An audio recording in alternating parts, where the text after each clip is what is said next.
Started? Yes. Okay. So, share my little intro. So, hi everyone, and welcome. I'm Chloe, AAWE's Diversity, Equity, Inclusion, and Belonging Chair. And I'm really grateful that you're all here for the second session in our three-part neurodiversity series. If you joined us for part one, welcome back. And if you're new tonight, you're absolutely in the right place. In my role, I think a lot about what DEIB actually means in practice. And for me, belonging is always at the center of it. Belonging isn't abstract. It shows up in the small, everyday ways we relate to each other, especially when our experiences or our brains don't fit the typical mold. Neurodiversity is a key part of that conversation. ADHD affects emotions, communication, routines, parenting, partnerships. It touches many layers of daily life. And when we don't have language or visibility around it, it's easy for misunderstandings to build. This series is really about giving people clear information, real examples, and the chance to feel less isolated in what they're navigating. Tonight's conversation comes from two people who live this at home and work with it every day. One as a partner of someone with ADHD, and the other as a parent raising a neurodivergent child. Their perspectives help us understand what's actually happening beneath the surface, beyond stereotypes or assumptions. Now, just before we start, a quick note that tonight's session is being recorded.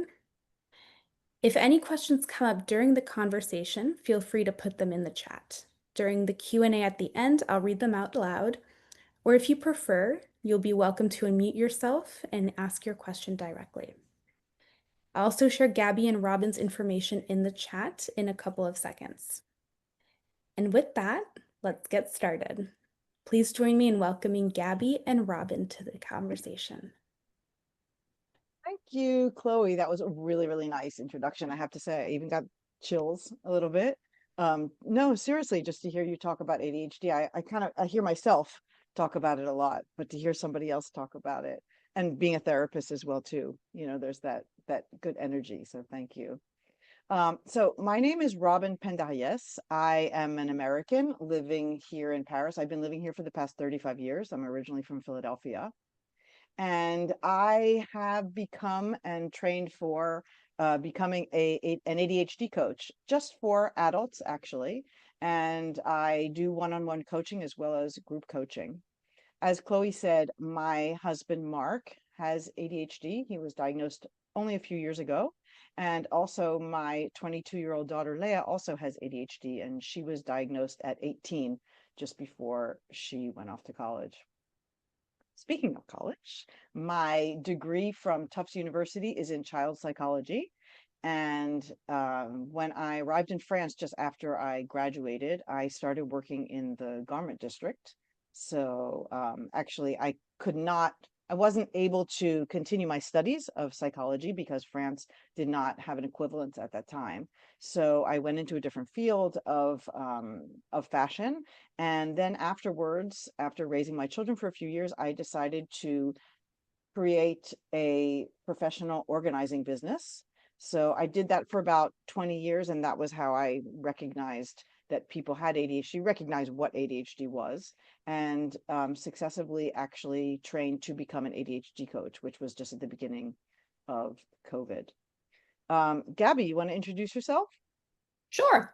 I wanted to say thank you, Chloe, for the nice introduction, and thanks everybody for coming.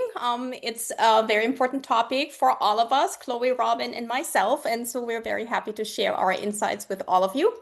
So I'm Gabi Maier. It's actually Maier in German, but my husband is American, so it's the American pronunciation. I'm originally from Germany, but I used to live in the States for 25 years, and I also taught there as a professor for 15 years, and that's how I actually first came in contact with neurodiversity, because Carnegie Mellon, where I used to teach for 15 years, many of you might actually know, it's in Pittsburgh. And so it's a tech university. And so we had a lot of students who were neurodivergent who came to study computer science or engineering. And so I had a lot of people in my classrooms, and I learned through workshops and through reading how to best teach them. And so during the pandemic, when we all shut down and we were only on Zoom, I felt that my students were sort of like slipping into depression and had a lot of mental health issues. So I actually decided to train as a certified coach with a specialization in neurodiversity to help my students better. When we moved to Germany, I am now a full-time ADHD coach. I also do, like Robynne, one-on-one coaching. I give a lot of workshops. I educate my environment around me because it's sometimes a little bit shocking how behind Germany is compared to the US. That's at least how I feel. I'm also the wife of a spouse who's on the autism spectrum. My oldest son has lots of diagnoses, but he's also on the autism and ADHD spectrum. And my second child is too young to be diagnosed, but I'm suspecting ADHD as well. So that's my story. And I think we're gonna jump right in with Robynne. So Robynne and I are going to ask ourselves a few questions. I'm gonna ask Robynne a few questions, and then Robynne will ask me. And so, Robynne, I know both of us are married to neurodivergent partners, but I'd love to hear more about your story and what it's like to be in that role long term. And my first question would be, when did you first realize that your husband might have ADHD, and how did that land for you emotionally? So I always knew that there was something different about my husband. I couldn't put my finger on it. Actually, I knew that about my daughter as well too, but as well, I couldn't put my finger on it. And so, as I was saying before, I was working as a professional organizer, and I was in contact with a lot of people and their space and how they organize their space and their paperwork and their time and their emotions. And it was the same thing. I couldn't put my finger on it, but I knew that that these people had something in common and they were different. And I didn't just know, I didn't have a name for it. I was not able to diagnose it. I couldn't pick up on it. I just kind of sniffed it out, I guess, with my nose. And so when my first client told me that he had ADHD and that he was taking Ritalin at the time, as soon as it was on my radar, I turned to my husband and I said, "Ah, I think you have ADHD." And being kind of French and macho, he was like, "Oh, my brain's not broken." And it just was not even, on his radar, and he didn't want to hear anything about it. So I kind of parked it, and with my clients, I continued to talk about ADHD. I continued to talk about it with my family. When I would come home, I talked about it a lot. But all that to say that years actually went by from that moment where it was on my radar, thanks to this client, and the time when my husband got an official diagnosis. So I would say it was anything but a smooth transition. But I'm grateful for the transition. Mm. And I think you're talking about something that maybe a lot of us who are in the profession are experiencing. So it's one thing to do this professionally, but then you also have your family, and that's very different, right? When you are talking to someone who's a family member to convince them, or we can't treat, but to help them along, right? And also, there's that aspect of being so close to the person and you only see one aspect of them, and you're not either looking for something, even though you can't put your finger on it, but you're not seeking it out. And again, you're just so close. It's right there under your nose, but you're not looking for it, or you can't see it. So that was definitely the case with my husband and my daughter as well too. Yeah, I can totally relate. And that leads me to my second question for you, Robynne. What were some of the biggest challenges for you early in the relationship that now make more sense through the lens of ADHD? What do you think? I think the biggest one I would have to say is my husband's craving and attraction to dopamine, to anything that has to do with dopamine. But I would say more particularly any kind of screens, right? So when we first started dating, when we got together, it was 35 years ago. I was even still in college. That like dates me, but I was still in college, and we didn't have internet, and we didn't have all these screens and all these temptations. I mean, there was television, but fast forward to the past, I don't know, 10, 15 years, I definitely noticed that that that my husband was very, very attracted to screens and very distracted by anything that was on a screen. And I really took it personally, actually, I mean, sometimes I continue to also. I'm feeling a little cranky, but I took it personally. I was like, why is he not paying attention to me? Why can't he focus on what I'm saying? Why is he more interested in what's going on the screen and I'm right in front of him? So there was definitely that was definitely challenging. And I also didn't understand um his difficulty in making decisions. I think that was something that was big and that was quite annoying for me. And now, of course, I realize, oh, okay, that's an executive function, making decisions, and okay, that's his ADHD. But I'm the exact opposite of this, and the exact opposite of my husband in so many ways. So I think that was really what was challenging for me as well. Mm. Robynne, can you say one or two sentences how you're navigating those challenges when it comes to screens? Because I think most of us have that, right? If we have kids or if we have husbands or wives, right? How do you navigate that? Well, I would say, I'm going to put my daughter aside, but my husband is not my son, right? And I'm not raising him. And so, it's different being a parent and managing screens. And maybe you'll talk about that later, I think, Gabby. But yeah, I just feel like it's not for me to manage. So either I have a sense of humor about it and I look at it through an ADHD lens and just accept it, or I don't. And I think But I don't try to important. I don't try to fix it because I feel like it's not for me to fix, Yeah, basically. and usually we can't, right? I'm kind of curious, Robynne, since you worked as a professional organizer for 20 years, what is your husband like? Is he disorganized, the stereotypical view we have of someone with ADHD, or is he like you? Because I mean, you're kind of like organized, right? Yeah, yes. I absolutely am organized. Well, he grew up actually in a quite structured, neat and tidy family environment. So I think that definitely helped him.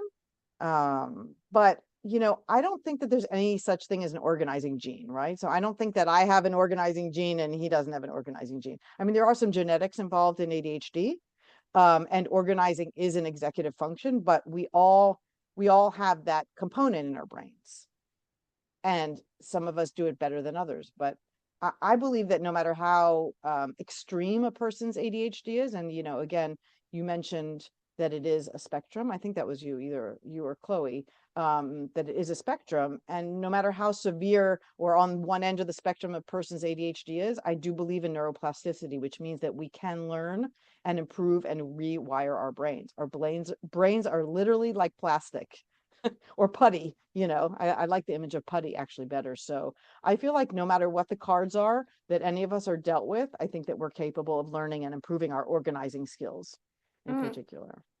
yeah, and also that's how we coaches come in, right? If we couldn't change our Yeah, brain, that would be no use for us. So that's having true. right strategies and techniques in place can be very helpful. Good Um, point. and I'm also wondering, how has coaching adults with ADHD influenced the way you interpret your partner's behavior patterns? You talked a little bit about it, right? But do you have like more concrete examples? I do have a concrete example, and I I I was thinking about this, when we were preparing for this Zoom. There are a lot of moments where my clients will say something, and it will be an aha. For me, I'll connect it, to my husband. I won't say this out loud because it's not about that. It's about my client, but I'll make the connection in my mind and I'll share it with my husband afterwards, and also my daughter, who is now a young adult woman. So, I'll make the connection with her also too. But, just because you asked for a specific story, one of my clients was talking about the progress that she had made. And she said that she had come back from summer vacation, and for the first time ever, she had actually emptied her suitcase immediately after coming back from the vacation. And so, we were celebrating this, and she was talking about why it was always an obstacle for her. And I would just have these visions of like, oh my God, my husband actually, for his job, he used to travel all the time, and he would come back, and it seemed like that was such that he would just procrastinate. you know, and sometimes he would even wait for me to take care of his clothes and put away the things in his suitcase, which actually never happened. I actually never did that for him, but he waited and waited sometimes. But in any case, my, you know, hearing this from my client made me realize just how many steps there are from the Mm. moment that you get back and open up your suitcase until everything is put away, right? And trying to think about where to put everything away and trying to deal with like dirty laundry. And it just calls on so many executive function skills. And just the fact that I realized that my husband had avoided this task, like I was able to use the information from my client and, you know, take a step back and just observe my husband again, like through this ADHD lens. And it helps me actually, the work with my clients, it helps me to find explanations Mhm. for my husband and also for my daughter's behaviors. But it's really important to say that it's an explanation, but it's not an excuse. Mm. I just wanted to underline that. Mm. I always feel like that's one of my key phrases for everything that I talk about. Like when I'm giving a workshop, I always say like ADHD is an explanation, but not an excuse. And we Yeah, need to sure. find ways to fit in somehow, right? And you talked about, feeling a little bit resentful when it came to screens. And you also said that, not emptying his suitcase made you feel a little bit frustrated. Do you have more strategies or shifts that you picked up over the years that helped you make that change from feeling like resentment to feeling more connection or compassion? Well, yeah, I mean, well, compassion is a big word, and even though I don't, because I don't have ADHD myself, even though I don't have that, you know, the empathy, like I'm not feeling the same thing or experiencing the same things as my clients, I definitely have more compassion for sure. I hear about the struggles all day. I see them. I see my husband struggle sometimes. Mhm, I see my daughter struggle sometimes, but I also see their strengths, of mhm, course, as well too. But if we're just going to talk about, you know, the struggle and kind of getting past the resentment, I think that what has helped me incredibly is to try to always have a sense of humor about mhm. things. And Yeah, when you I'm already said looking at that. my husband, Humor. Hmm. humor is a big one. And, you know, very often people who have ADHD are very childlike. And I'm not saying childish, like, you know, in a negative way, but very childlike and almost just, you know, looking at things in a very magical way. And that brings a lot of joy actually to our family. So I think, you know, having this sense of humor and just thinking about things differently and coming from a place of curiosity and compassion, I guess has really helped me to not blow things out of proportion. That's how I would answer that question. Mm, I love that answer. We all know it's very hard, right, to use humor Mhm. when everything seems to be falling apart. But I do Sure. think it's one of the best strategies you can actually employ. Yeah. Mm. Maybe generalizing a little bit more, Robin, what do you think you'd like people who have ADHD partners to know when it comes to ADHD? Do you have any recommendations? So, you know, I was talking about before about having empathy. Obviously, I have empathy for partners of people with ADHD and also, you know, moms as well too. But so that's why one of the reasons why I started to work with partners of people with ADHD as well. And the message that I really want to get across for somebody who lives with somebody with ADHD, and this is again speaking, you know, from my own personal experience, is that your loved one is not lazy. Your loved one is not careless. Um, they're not ignoring you. I mean, ADHD is a brain-based condition, and it, like Chloe mentioned in the beginning, it makes things like time management, attention regulation, you know, follow through on tasks, how you regulate your emotions. It makes these things genuinely more challenging, right? So if we're able to look at these behaviors and say this is not a personal attack on me, they're not doing it on purpose to me, then I think we can change the dynamic. So, you know, like if I mean, this is just something that I do, which is going to seem really silly, but I'm going to show all of you. When I'm really annoyed with my husband about something, I actually literally get up because I think that that's important. Like physically, I take myself out of the situation. I turn away and I walk away and I put my hands over my head and I go like this. I say, "It's not me, it's the ADHD." And I don't know where I picked this up. I don't even think I picked it up somewhere. I just invented it. But, it gets him to laugh. It kind of takes me again, like out of the situation and away from the ADHD. Okay. So it's almost like starting to look at the ADHD as being the challenge that we're navigating together.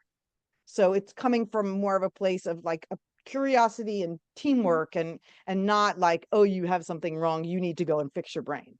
Like go see a therapist, that kind of thing. So, obviously there are the alarms and the reminders and breaking things down into steps and, talking about our routines and things like that, to reduce friction. But I really feel like the bottom line is what I was just saying is like, it's not about me fixing my husband. It's about us learning together how the ADHD is showing up. And I would say this also, this is valid for with your children as well too, learning about what is going on, how it's showing up, and how you can work together to just make space for it in the relationship, I guess. And then there's no space for blame or less space for blame and just more space for empathy, I guess. Easier said than done, but very hard. Yes. Nicely said. But I think you used a few keywords like, curiosity, understanding, compassion, empathy, right? And I was wondering if you could tell us a little bit more about what working with adults with ADHD has taught you about resilience and maybe also about this big word, hope. What do you think, Robynne? Yeah, I mean, I would say I relate to more the word hope with my husband in any Mm-hmm. case in our relationship. And I just feel like, his brain is not broken and my daughter's brain is not broken. And I see that every day with my clients and I see that in our relationship. It's just wired differently. And so when someone gets the diagnosis or is self-diagnosed, discovers ADHD, I mean, you can just almost feel the weight lift at some point. You can almost see it and you can almost feel it. And, I feel like that shift is moving like away from feeling like a failure and moving towards just feeling hopeful that there is something that can be done about it. And I just want to share with you my favorite quote about, relates to what I just said there. It's not because you have ADHD for life that it should be seen as a life sentence. So in other words, not as something negative. So that like kind of allows people to reframe it, I would say. I love it. Thank It's you. very nice. Yes. So Gabi, I think it's your turn for the questions. So whereas I was focused on having a spouse with ADHD, the focus of the questions that I'm going to ask you are parenting. Okay, with a child with ADHD. So just to remind everybody, or if you weren't there at the beginning, Gabi, you are a mom with a child which has ADHD. Other neurodivergence as well too, but we're going to just focus on ADHD. And you also coach parents who are navigating the same challenges as you feel. So I'm wondering what it's like for you to have this lived experience and also to work in this world of ADHD. So maybe you could tell us what actually led you to seek the ADHD diagnosis for Max, and maybe also to how your husband, who you said is on the autism spectrum, how he related to that diagnosis of his son. Yeah, thank you so much, Robynne. So as you said, sometimes you intuitively kind of feel that something is a little bit different with your kid. So I kind of knew from the very beginning that Max was a little bit different. He had a lot of problems in daycare. He never wanted to nap. So I actually had to, which was not easy, to arrange my entire teaching schedule around my son's napping time because he had such horrible fits that he could not stay. So I actually had to pick him up every single time that was napping every day, and then he could kind of like return and play for another 90 minutes. That was stressful, and I always wondered what it was, but I think he was just overstimulated by all the people, all the lights, all the sounds, so he couldn't do it. And then when he entered kindergarten, he really, really hated doing any academic work. I think he was too young. That's what the teacher said. But I also felt that was something else. It was just not his age. It was just he had such a hard time remembering letters or counting. Now he has dyslexia and dyscalculia. And I'm just saying it's very difficult to know when you have ADHD because it's sort of like all overlaps. You can't tell if it's just an attention problem or if he actually has those learning difficulties. But I talked to the teacher many times and she's like, oh, he's totally fine. He just needs to be held back for a year and then he's going to do well. But then we moved to Germany and he was sort of like entering first grade where they started with reading and writing. And he had the exact same problems, even though he started from scratch again. So I finally sought a diagnosis, and I felt when we had it, it was, as you said, Robynne, such a relief. So yes, he now has ADHD, so I need to deal with that. But as we all know, there are many, many good things that come with having ADHD, lots of strengths and talents. But I could finally actually get treatment. So I could get medication if I wanted to. I could get more easily into certain therapies. I could talk to the teachers. And so I felt like, yeah, it was such a relief because I had an explanation and it was not just like he's just a strange kid. No, his brain is wired differently. And so that made all the difference for us. And also my husband, who is not diagnosed, but everyone in his family has autism. So yeah, it's very clear. He also felt the same way. So you can actually put your finger on it and you understand what is going on.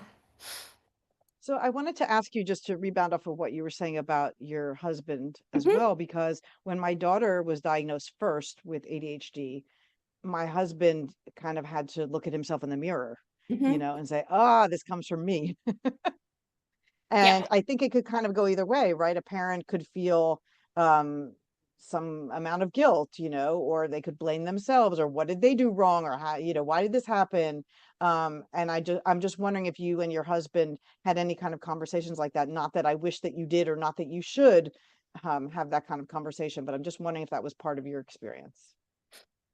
So, Max is also on the autism spectrum. I already told you, right? And so I think my husband can relate so well to Max and his, occasional difficulties when it comes to, sounds, lights, too many people. And I honestly feel, yes, there are some problems that come with all kinds of, neurodivergences, but on the other hand, there are so many positive aspects. So I think since my entire family is sort of like on multiple spectrums, I never thought it was a big problem. And I'm going to Yeah. talk about that a little bit later. I feel like the problem is the people around us and the systems where you have to be in. Because I think Max is totally fine. He has so many interests. He does well. It's just that sometimes when you're in specific situations that he has difficulties. I love that. I love that being so positive. That's amazing. So, I'm wondering, because parents on this call or anybody who's going to be listening to the recording afterwards, they're going to be able to relate to this question. So, what is something that you wish that more parents knew right from the start when, in other words, like when Max was diagnosed? What advice would you give, I guess, to those parents who are at the beginning of their journey? hmm So we know that every single person is different because we're all on different parts of the spectrum. But I feel in general, it's a journey, right? So what you just said, Robynne, it's a journey, it's a process. So even if we're diagnosed and maybe we're on medication, sometimes medications can just be wonderful. And my son couldn't finish a handout, now he can. So it made a huge difference academically. But for example, if you're also on the autism spectrum, you take ADHD medication, then your autism comes to the forefront more. So you have different symptoms again that you didn't have Mm, beforehand. So it is a journey. It takes a lot of patience, a lot of energy, a lot of time. And I feel if parents know that on average, again, it's difficult to generalize, but on average, kids who are on on a spectrum can be 2 to 3 years behind their peers. You just need to be resilient. You just need to be patient, right? So your kid is not going to do their homework like the other kids in their class. You will have to say things more often. Their brain needs longer to develop. The executive functions, for example, like organizing, structuring their day, working memory, not forgetting many things. So it's just a process. And if we keep that in mind, we just might be a little bit more relaxed. We can chill a little bit more and be like, okay, it's gonna be, we're in it for the long run. And we don't have to fix it now. It's probably gonna get much better over time, but we need to give the process time because it's just a developmental thing that we cannot rush. Mm. That's a great answer. And while you're giving all this practical advice, maybe if you want to be a little bit more specific and just, I know that you have workshops also for parents. And so, maybe you're going to be doing them online. I know that you're doing them in person in Germany. So what would be, if you were doing the workshop, like what are 2 or 3 suggestions of practices that you would recommend to people, to parents specifically? I feel as a parent that very often I'm walking on eggshells with my ADHD child. I mean, less now, but I definitely felt like that when she was younger. And so I'm wondering if you have some kind of practical suggestions for that. Mm, I think walking on eggshells is just a good way of putting it. So even though I'm super positive, I mean, it is challenging. I can just speak for myself and for a lot of my clients. So it takes a lot of out of you to always be patient and you feel, sometimes you don't have enough energy. But I still feel what you said beautifully, Robyn, it is not the the bad character, it's just the brain, right? It's ADHD. Mhm. So I do feel the bottom line is we need to connect. So I feel like the core principle of all parenting is connection. So if we are able to see past all of the bad behavior at times and the I don't know, the resistance when it comes to homework and anything. I do feel if we can connect on a deep level, and I'm going to talk about this in a second, a little bit more what that means. I feel like we need to establish this good relationship to our kids in order to be able to parent the way we want. So at the core, it's always connection over anything else. Um, Co-regulation is another one I feel like is very important. So usually when you are neurodivergent and you are growing up, it's very, very hard to self-regulate. So you actually need someone beside you who can weather the storm with you, right? If you are Mm. in a complete meltdown or you're in a complete rage, it's usually very important for an adult just to sit next to that person calmly, and be sort of like the guide and mirror the feelings and emotions you'd like to see. Very hard. I feel like I sometimes need therapy because it's just something that I was not taught to the degree I need it now. But if you can keep your emotions calm, keep your voice down, just really be a good role model, it's going to make a very, very big difference. And the last thing I would also say is self-care. As I said, it takes a lot out of you. So trying to find 10 minutes here, 15 minutes there to recharge, to take a deep breath, maybe go for a run. I try to go for a run, maybe have like, when you have a favorite activity you like to do, like a book you read every now and then, or I like to do crafts. I feel like that can be so important because we always underestimate how difficult it is to always be present, to always self-regulate, right? To be there for your kid. And I have a lot of parents who come with burnout to me, and that's maybe not necessary if you can find the time to take good care of yourself. Gabby, I wanted to come back to something that you said there about co-regulation and being there next to your child and being like their rock, or Mm-hmm. not becoming dysregulated yourself, with your own emotions.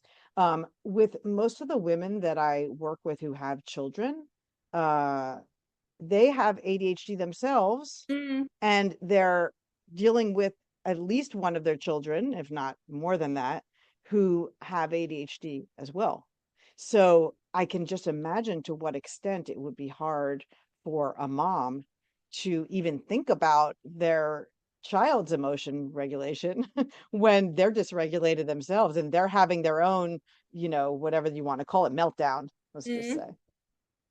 I think sometimes the best way is just to leave the room, to be honest. So if you feel like Mm, you are at your capacity, at your limit, and I'm including myself here, sometimes like, okay, I just need time out myself. So maybe you can go, a lot of times you have these, I think you've seen them, right? These emotional, I don't know what you call them, like barometers, where it's you're in the green part and the yellow and in the red. And if you feel like you're moving toward the red or it's like dark red, it's really time, because nothing that you can do, like no strategies are going to bring you down quickly enough so that you're not going to yell.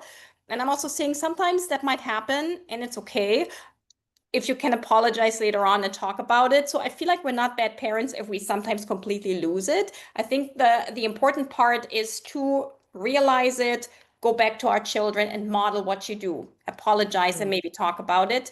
But if you feel in the moment you just can't do it and you have enough capacity to leave the room, I would actually recommend that you take yourself out of the situation, you breathe, you wait until you calm down a little. And hopefully by then, when you're an adult with ADHD, you may have progressed a little bit more than your kid. If not, therapy, coaching might be very helpful. It is very challenging. So I think Yeah. maybe just knowing that it's challenging is very important. And the situation might be too much. You have to find maybe a way that is possible for you. Sometimes you may not find it, and maybe that's okay too. I like I never heard of this barometer thingy. I think some people on the call might be looking that up right now. So Gabby, can you just come back to this idea about, and this is something that we talk about in coaching as well too, connection over correction. So what does that actually look like in your home? Like how do you practice that? What does that look like from a practical point of view? So I have to say that, yes, I can talk about it really well, but I'm also not always doing such a good job. But I think here is what I aspire to, right? So connection means that you look below the surface, right? So you try to find out, you're curious. I think you use that term too. So you try to find out what is actually going on. If my child has a meltdown, if my child is picking on their brother, if something else is going on that is a little bit difficult to handle, I think that you can assume your child is tired, hungry, overloaded, overstimulated, and it's very easy to coax your child into good behavior by punishing, by introducing fear, even with positive enforcement. You have more screen time. That's what you use in CBT, which can work really well. And research is very positive, right? You have amazing results. But again, you don't get to the bottom of things. Why is my child behaving a certain way? And I do feel if we can take our time to explore, to ask questions, maybe to sit down, might not work right away, but sort of like make it a routine. I do feel it is so much more important in the long run to understand where the behavior is coming from, than just to fix it quickly with like a treat or with punishment. Yeah, that's a great answer. So, speaking of that, I'd like to know what Max has taught you that you never expected to learn, because very often when there's a family with either people who are neurodiverse or even people who have disabilities, you often talk about what the child has taught the parents as well too. So, can you answer that question? I do think maybe many of you who have kids who are on spectrums can relate. It can be very difficult for parents because we are ostracized. I mean, there is a lot of talk in the media about neurodivergence and, we're all different. But when it comes to everyday life, I mean, some parents don't talk to me. We had to change schools because my son didn't fit in well. Leisure activities can be difficult. So I feel like when we have a child, we don't expect that to happen, right? So we want to have this like rosy view of being a parent, sitting under a tree on a picnic blanket, right? Having a nice snack with other parents. And sometimes that doesn't happen. And I think it took me some time to realize it's okay, right? I do not have to fit that picture. I have much more compassion and understanding for families, for kids who do not work in that, who don't fit that picture, who are not mainstream. But I do think it's a process. But I feel, yes, having these basically two kids who have some challenges made me just feel such a better coach such much more compassionate when it comes to any differences that people have, also including my students.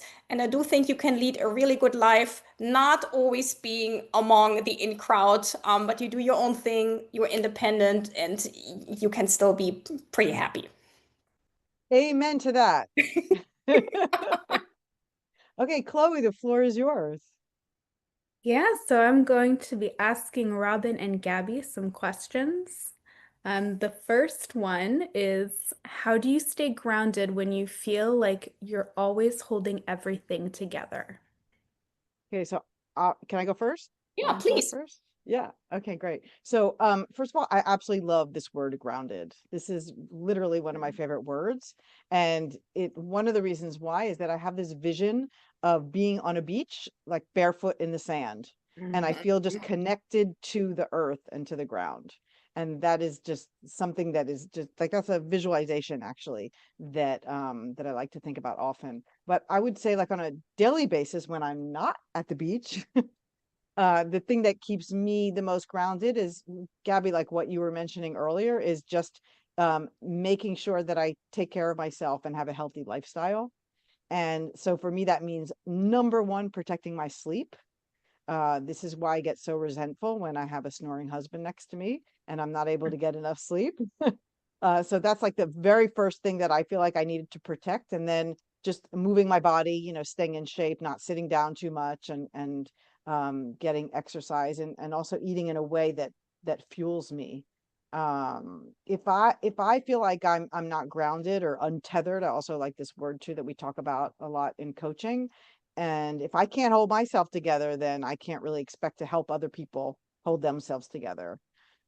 So that's how I'd answer that question. Gabi, how do you feel like that you stay grounded? So I feel everything that you just said, Robynne, and I would also add that I think what makes me feel very positive about everything is to get more help. So I think I'm very good at researching things, at calling people, assembling a team that has lots of different experts. So if I have an issue, I know who to call. And I do feel like asking for help is such a great strength that some people might want to cultivate a little bit more, because some people see this as a weakness. But I do feel if we know what we need and we go out and seek actively to get more support, I feel like that's how I feel grounded, because I can always call someone and get hopefully a good answer. Yeah, that's great. Go ahead, Chloe. And just to go off that, it takes a village, right? It's a village. Takes Absolutely. a village. Thank you. So the second question I have is, what's a real win you've had recently? Something small but meaningful. So I like to, when I talk about that with my clients, when I talk about wins, I don't like to say, that this one's small, this one's big, or whatever. It's just like, for me, they're all wins, right? Um, but but this one actually does feel big. And maybe I shouldn't use the word big after I just said that. I would say real and significant. So just because of my organizational skills, as I said earlier, I was always the parent who organized trips back and forth, especially to the United States. Like, that was just my thing. My husband didn't even try to get into that domain. But actually, this past vacation period, I decided, okay, now it's time. It's time to relinquish control and to trust the universe and to trust my husband and let him do all of the planning. So I basically just, like, I told him that I wasn't going to do it this time, and that I trusted him and that it would all be okay. And I actually realized that by doing this, it freed up a lot of mental energy that I was carrying all this time by doing all this planning and organizing. And even though it comes naturally to me, I realized that it was still taking up headspace. And and he did really well. And he not only did he do really well with the planning, but more importantly, he was very proud of how everything turned out, and it actually helped him feel more autonomous and capable. So for me, that was a big win as a couple, in any case, in relation to his ADHD. What about you, Gabi? I can relate to independent and autonomous, because with my kids, so I'm going to use Max as my example. So a lot of people might be able to relate. So fun things don't always seem fun to kids who are on either the ADHD or autism spectrum. So if it breaks the routine, it can be really upsetting and anxiety provoking. So when we wanted to go to the American International Women in Düsseldorf to their Halloween party, my son completely froze and he's like, I can't go, too many kids, too much noise, just gonna be too much. And then we actually employed him. So he was one of the people who volunteered. So he gave out candy and he had stuff to do. And he put like glowing bracelets on other kids' arms. And I felt like when he is needed, when he feels like he's helpful, he can regulate much better because he feels like he can be used. And that was a very big breakthrough because we actually stayed the entire time. He didn't want to leave. Of course, that created another issue, but we could actually do it. And he felt so proud of himself. So that made me feel very happy as a mom. Yeah, big win as a mom. Yes. That's awesome. Big, not big, meaningful. So our last question is, if someone's watching this and feeling overwhelmed, what's the one message you want them to hear? Oh, I love that question. Thanks, Chloe. So this is another one of my one-liners and my quotes. I love quotes. And so I feel like that if you're only going to remember one thing from this conversation, this is what I would say. I would say, and this has more to do with adults, that it's not the ADHD that's the enemy, it's blame and shame that are the enemy. Yeah. ADHD, I just want to repeat that. Yeah. Because usually people are like, oh, ADHD is not the enemy. The blame and shame are the enemy. Gabby, what about you? What's your one-liner? Yeah, I feel the same way. I just wanted to say it's not you, it's the system. I mean, that sounds just so, I don't know, like negative, but I do feel when we're in an environment that is conducive to neurodivergence, people usually thrive. They do really well. If we're put in a system, like a lot of times the school system, it becomes a true nightmare. And so we always have to come back to that sentence. It's not us. It's, the blame and shame from outside. It's the system that is imposing certain rules, and we're just not able to fit into this mold. So try to create your own if you can, once you have freedom. And I think then you will see that a lot of times your life becomes so much better. I love that. Make your own mold. I love that, Gabby. Thanks. Amazing. Thank you, both of you. And we'll maybe go on to some Q&A. Does that work? Absolutely. Great. Well, we had a few questions in the chat, so I was thinking I could read those and then open up the floor. Right. Amazing. So June asked, when the ADHD person refuses to implement tools like multiple alarms, reminders of lists, how do we handle that? Who is that question for? Is that directed to an adult or to a parent? How does the parent handle it as a in this case, it's the child who has ADHD. Yeah. Okay, Gabby. So I do feel like maybe it doesn't matter if it's children or adults. I feel like it's very difficult for us to work with someone who does not want to work with us, right? So even as a parent, if your child completely refuses, it's very, very hard. Sometimes, so if it's an option at all, like giving more independence, letting go, maybe talking about other options that might be helpful. Of course, we can always work with CBT in the sense that, we can have negative enforcement, positive enforcement, and maybe sometimes that's the only way we can do it for a certain period of time. But I always hope that we can find common ground, maybe make some type of like contract sometimes. So what do you want me to do if you are always late, if you do not, care? Having a conversation and trying to figure it out. It's very difficult to give that general advice now, but that's what I would do, trying to be understanding. And if nothing works, maybe work with some of the, negative enforcement, positive enforcement, if it's really crucial to the child's success. Robynne, maybe you have something you can share. No, I think you answered. Shall do my closing. So Oh, thank you, no, it's all almost of you, for being here tonight and for engaging so thoughtfully in this conversation. Really appreciated all of the questions. So what we covered really highlights the importance of understanding ADHD in a more nuanced way. Time to close.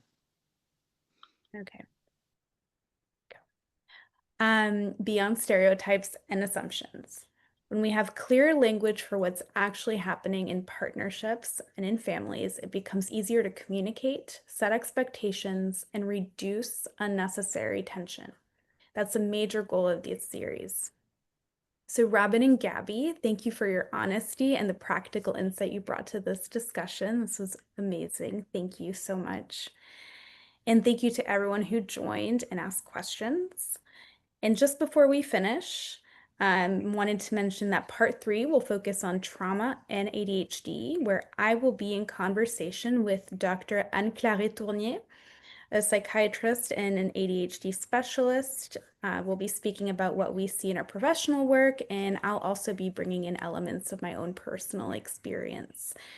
So the date is still being finalized, but keep your eyes out for the announcement.